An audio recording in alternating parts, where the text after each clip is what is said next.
Well, I did it. I recorded my first YouTube episode, and I am excited. I pushed past that fear. I did what millions of others didn't do. I hit record and I made a video. It wasn't perfect. I was really nervous. I probably made a lot of mistakes. Well, I know I made a lot of mistakes, but I hit record, and that was all that matters because you can't become a creator by planning forever. You have to hit record to create. And in order to be a creator, that's what you need to be doing. YouTube, here I am.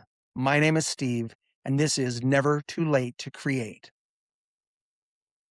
Now, before I hit the record button the first time, I felt a huge amount of fear.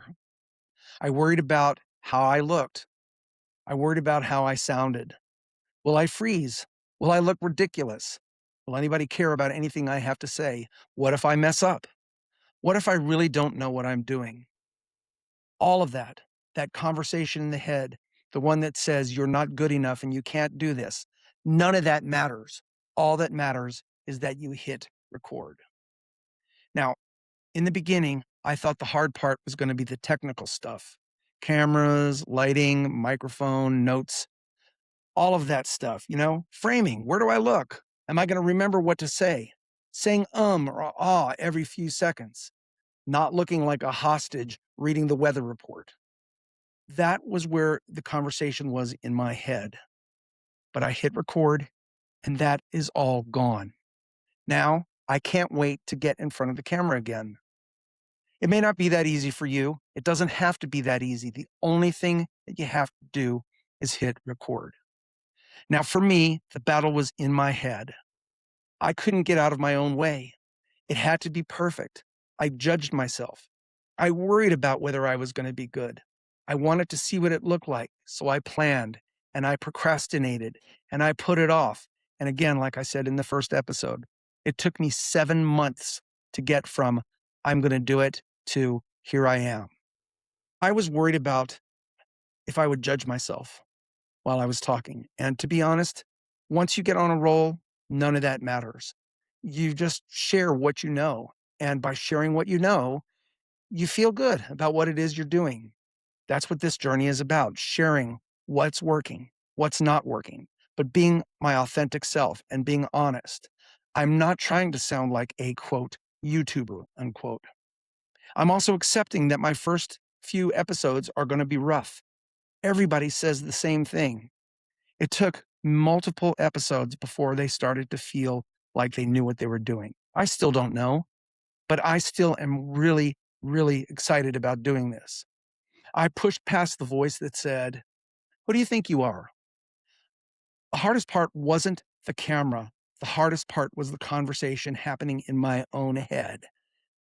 But once I started, it's gotten easier. I can already feel it. The fear didn't vanish, but it got smaller. My gear worked fine. The lighting was okay. I found a rhythm. All of that made it way easier this time around. I learned that by recording more than planning, it gets easier. Episode 1 gave me confidence to do episode 2. The fear didn't disappear, but it stopped being the boss. I learned some practical things as well, and I want to share them with you. I found out that I need simpler notes. You get too complicated with what your note taking and your note writing is. Pretty soon you lose track of what you're going to say, and then you feel like then you sound, not feel, but you sound less natural. I made a mistake in the very beginning by writing full scripts. Don't do that. If you write full scripts, you're going to sound less natural. People are going to know that you're reading a script, and you don't need to. You just need to be your authentic self and share what you know. Yes, I use reminder cards. You know what?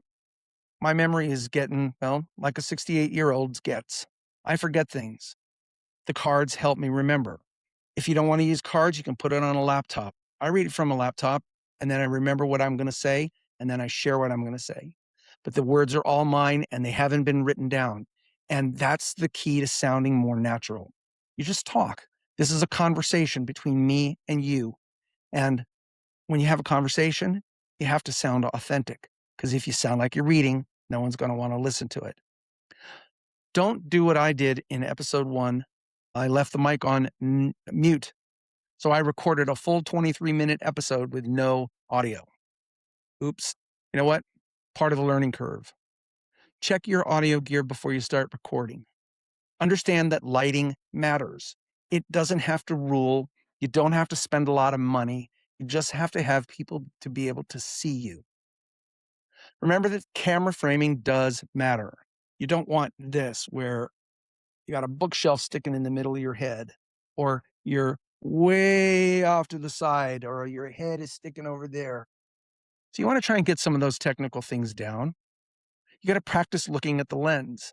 People don't want to see you looking over here or looking down at your notes, or you're looking over here or looking out the window all the time. But it's okay to do that. We're human. We look out the window. We glance. We're not robots. We're not AI. That's the difference. This is authentic, my authentic self on camera, sharing my journey with you. So practice looking at the lens. Now, I know editing is going to be its own adventure, but I'm not worried about it. There's tools out there. There are people that can help. Your job, my job, is to get it on camera. Now, this is important. You don't have to be a master of everything at once. Do the hard part first, record. The rest of it will come. And remember, you don't have to be perfect because perfection is procrastination and procrastination is failure. All you really have to do is improve one thing at a time. And if you can do that slowly, step by step, it's going to get better and better. And you don't have to worry about it. You just have to take baby steps. That's what I'm doing. Now, when I recorded, I started to feel how the fear changed. The fear was no longer about how do I look on camera and am I going to stumble and is it going to be stupid? I was more afraid that, okay, what if I get into this and I just really don't like it? Or what if I'm talking and people just hate the way I sound? Or nobody listens or nobody watches? You know what? That's all in my brain. It's all exaggerated about how bad it could be. Because you know what? It isn't about how bad it could be. It's really about how good it could be. This is awesome. And I love sharing it with you, even all the bad parts.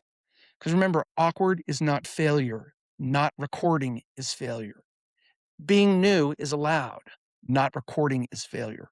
Procrastination is failure. Confidence comes after action. Action means hit the record button. I can't say it enough. The confidence comes after the action, not before. Confidence is not the requirement for starting. Confidence is the reward for starting. That's the best part. You're on your journey. And that's why I'm sharing this. This is not a recording from the finish line. Far from it. I am just starting out on my YouTube journey. But I know I'm not the only one. And that's why I'm sharing this. I'm doing this in public so you can see that it's okay not to be great. But I have something to share and I want to share it. And you do too. You can do this. Your first video doesn't have to be good. It just has to exist. That means recording the video with all of its bumps and all of its bruises and all of its warts. If you wait until you feel ready, you're going to feel like it's never going to be ready. And if you wait forever, that's failure. Your first video can be awkward. It can be imperfect. Your voice can shake. You can learn as you go. Nobody's going to judge you on that.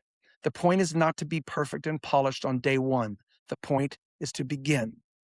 The first episode doesn't have to prove you're good. It only has to prove that you're willing. So here's the challenge. Record a 2-minute practice video. Turn your phone on record. You don't have to post it. Just answer 3 questions. Who am I? What do I want to create? What scares me about starting? Turn that video back off and look at it. Study it. Watch it gently. Don't be a critic. Study it like a beginner. Ask some questions. Make a list of every question, every fear, every obstacle. Send it to me at the email that's in the notes below. I'm going to use the information that you send to create future episodes. If you don't want to send it to me, post your questions in the comments below. I will answer personally, but I will use what you send to create the journey that we're going to share together. We are learning this step by step, one episode at a time, because this is the way that YouTube works. We share, we help one another, we create together. So please like, please subscribe, and come along for episode 3. Once again, my name is Steve, and this is Never Too Late to Create.